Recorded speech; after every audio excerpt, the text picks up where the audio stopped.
Good morning students. Standard 9 subject Hindi. Hindi विषय में आज हम चैप्टर 4 कर्ण का जीवन दर्शन के बारे में समझेंगे।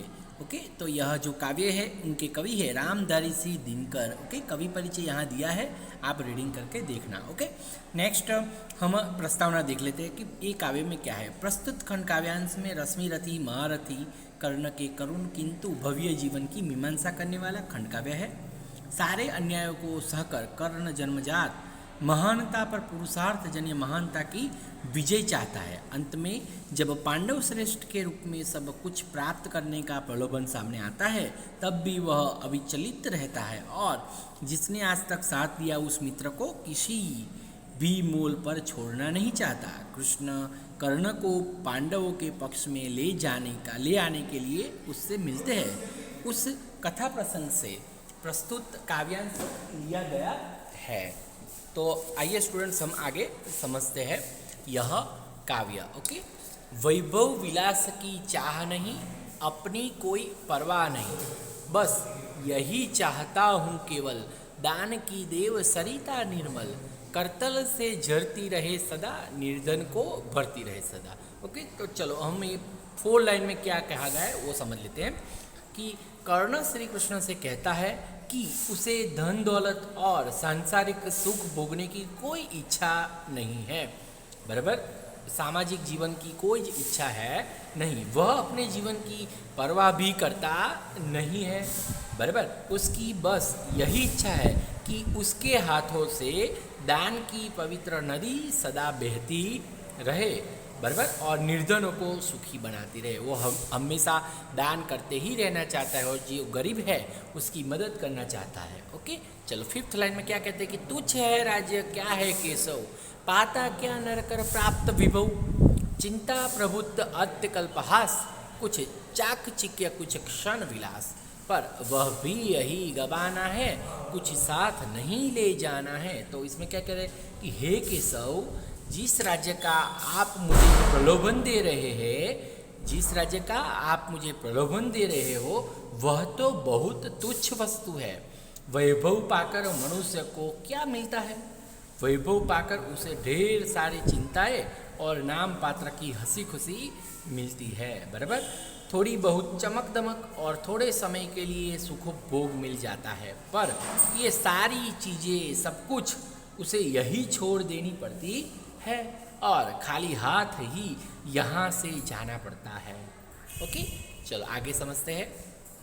मुझसे मनुष्य जो होते हैं, कंचन का भार न ढोते हैं, पाते हैं धन बिखराने को, लाते हैं रतन लुटाने को, जग से न कभी कुछ लेते हैं, दान ही हृदय का देते हैं। तो इसमें क्या कह रहे कि कर्ण कहते हैं कि हे कृष्ण, उसके जैसे मनुष्य सोने का भार नहीं ढोते, सुख वैभव का जीवन नहीं बिताते, वे लोग में बांटने के लिए ही धन की प्राप्ति करते हैं।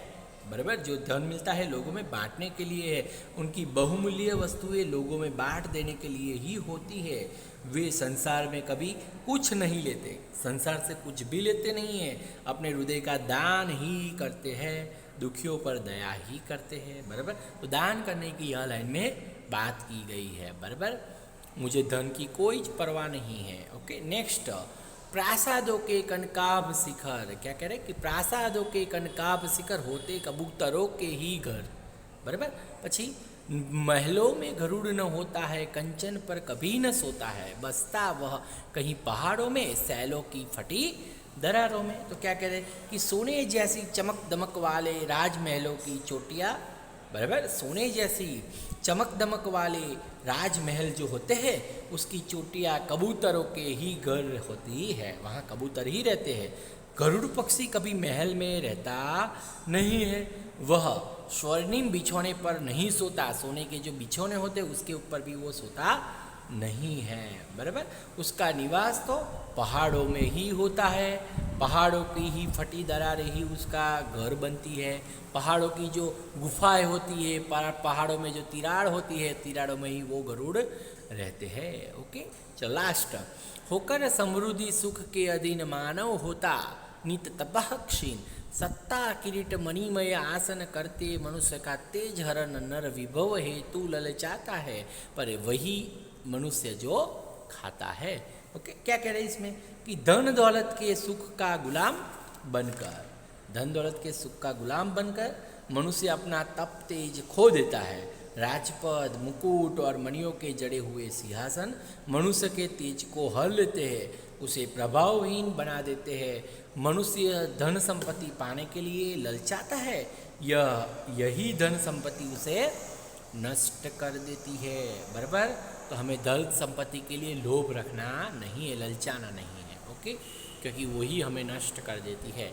नेक्स्ट आगे की लाइन कहते हैं कि चांदनी पुष्प छाया में पल नर गले बने सुमधुर, कोमल पर अमृत क्लेश का पिए बिना, आतप अंगड़ में जिए बिना, वह पुरुष नहीं कहला सकता, विद्नों को नहीं हिला सकता। तो ये लाइन में कहते हैं कि चांदनी और फूलों की छाया में पलकर मनुष्य सुंदर और कोमल भले बन जाए। बराबर, सुख में सुविधाओं में पलकर वह मनुष्य भले वो कोमल बन जाए, परंतु कष्टों का अमृत पिए बिना, धूप और आंधी सहे बिना न वह पुरुष कहला सकता है और न विघ्नों को पार कर सकता है। बराबर, पुरुष बनने के लिए उन्हें धूप और आंधी में सहन करना ही पड़ता है। बराबर, कड़ी मेहनत करनी पड़ती है। ओके, चलो नेक्स्ट। उड़ते जो झंझावातों में, पीते जो वारी प्रपातों में, सारा आकाश अयन जिनका, विस्तर भुजंग भोजन जिनका, वे ही फणिबंध छुड़ाते हैं, धरती का हृदय जुड़ाते हैं। देखो, इसमें गरुड़ की बात की गई है कि जो आंधी तूफानों में उड़ते, प्रपातों का पानी पीते हैं, सारा आकाश जिनका घर है और विषैले सांप ही जिनका भोजन है, ऐसे गरुड़ ही सांप के बंधन से छुटकारा दिलाते हैं और धरती के हृदय को शीतलता देते हैं। आपको पता है रामायण में वो राम भगवान के ऊपर और लक्ष्मण के ऊपर वो गरुड़ शाप अस्त्र, सर्प अस्त्र छोड़ा था वो इंद्रजीत ने, तो उस पूरे शरीर पे सांप हो गए, तो गरुड़ भगवान उसको सांप से छुड़ाने के लिए आए थे। तो गरुड़ की बात की गई। ओके, चलो नेक्स्ट।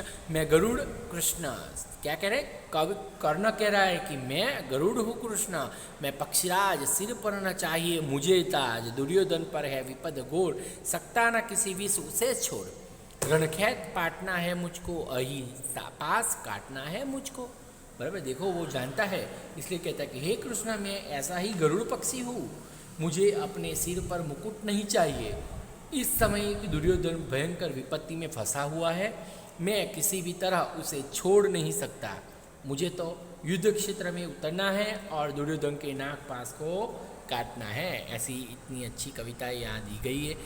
डोंट वरी, हम फिर भी ऑफलाइन क्लास में समझेंगे। आपके लिए ऑनलाइन क्लास में भी मैंने एक कंप्लीट किया है। मीनिंग वर्ड है वो नोटबुक में आपको कंपलसरी लिखना ही है, तो देख लेना। इट इज़ अ होमवर्क, काव्य लिखना है और ये शब्दार्थ भी आपको नोटबुक में लिखने हैं। सो फिनिश इट। ओके, ये आपको फिनिश कर लेना है, ठीक है। नेक्स्ट ऑफलाइन क्लास में हम मिलेंगे, ठीक है। बाय।